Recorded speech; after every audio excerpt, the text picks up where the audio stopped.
90s now, Voodoo 104. It's Jag, Scott Walker from Channel 6, WDSU. Welcome. Thank you. Thanks for having me. So every St. Patrick's Day, you bust out the green tie. Yeah, there's a one-day-a-year tie. And then somebody or hundreds of people bust out the infamous Leprechaun video when you were anchoring in Mobile, right? Mm-hmm. 2000, what year? 2006, 9 years strong now. 9 years strong. One of the first ever viral videos, by the way. Yeah, it was at the very beginning of YouTube, and this version that's online actually isn't the first airing of that story. It aired the night before at 10 o'clock, but for some reason on our morning show this next day is the one that got uploaded to YouTube and stuck. So what we have here is the morning, and it's sort of a... Is there a backstory here, or was it whole sort of tongue-in-cheek, or were there people in this area actually thinking there was a leprechaun?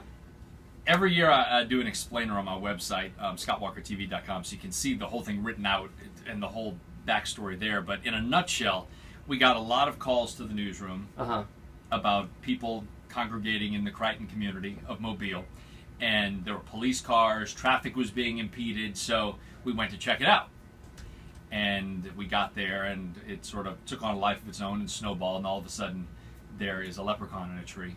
And the people, I think, took over and made the rest of it what it is. The characters in this video are unbelievable. So here's the setup as you're setting up the story in the morning. Well, just in time for St. Patrick's Day, crowds are coming by the dozens to get an up-close view at what some say is a piece of Irish folklore. Some people in the Crichton area of Mobile say a leprechaun is taking up residence in their neighborhood. A leprechaun. NBC 15's Brian Johnson has more.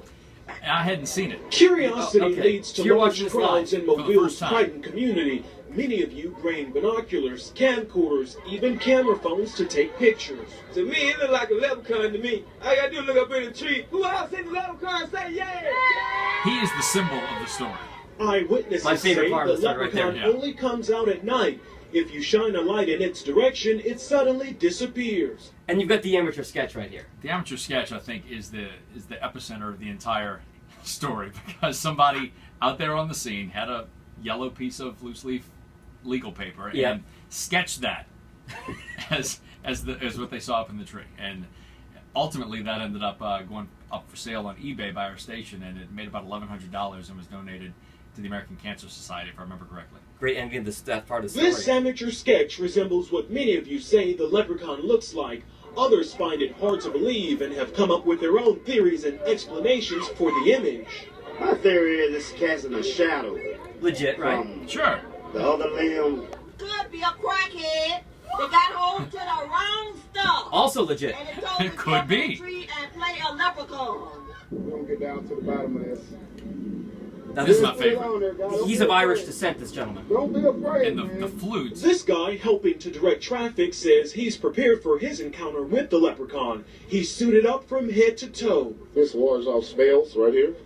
This is a special leprechaun flute. That's the flute, yeah. Thousands of years ago from Two my pieces of pipe welded great-great-grandfather together, who's or Irish. Well, thousands of years ago from his Others just came to great-great-grandfather get who's lucky in Irish. hopes a pot of gold may be buried under this tree.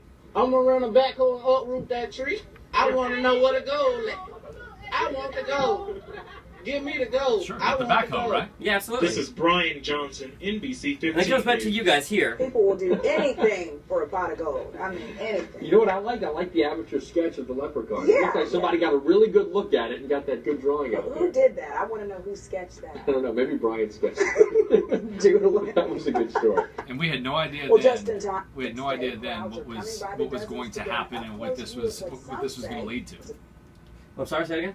We had no clue when that all happened what all this was going to lead to. I mean, Because videos hadn't really gone viral at that point. I don't even know if they were called viral videos. Right, exactly. It was just a video, and somebody put it on YouTube, and then it took off. And it wasn't as big then as it became. I mean, it was a story, and it slowly built a following, but it wasn't until years later that it really became something. How long ago did Tosh.0 do this? Probably a while ago, right? That's probably 3 years ago, maybe. 4 And years ago. then people had reached out to you and said, dude, you're on Tosh.0, or...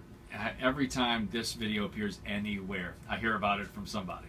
Usually more than one person. And with 24.5 million views to this point, and people bring it up every single year on St. Patrick's Day, you would think that you would be so tired of hearing it, but you've embraced it. It's fun. I always say it could always, number one, it could always be worse. I could be on YouTube dropping an F-bomb somewhere. Sure, It could be much, much worse for me. So this, you could either ignore it and be embarrassed by it, or embrace it and have fun with it. And I just choose to embrace it and have fun with it, because sure, I cover all the serious stuff. We cover who knows how many murders and everything else that happens that's bad, and this is just one fun thing that just gives you a little bit of levity during the course of a day, and then on one day a year it hits its peak. So viral video star, anchor of the Channel 6 WDSU News. At what time are you on tonight? 5, 6, and 10. 5, 6, and 10. And again, also great on social media. Probably the best anchor in town in general, but also on social media. And you're not just saying that because I'm next to you in the room here. Or that you've tweeted me back on several occasions. You can tweet him. Twitter is at ScottWalker6, number 6. And other social media websites you want to plug one more time while you're here? There are many, but just ScottWalkerTV.com is my website, and you can find everything from there. Great, Scott Walker. Appreciate taking the time and for having a great sense of humor about the whole thing. Thank you. Happy St. Patrick's Day. Same to you.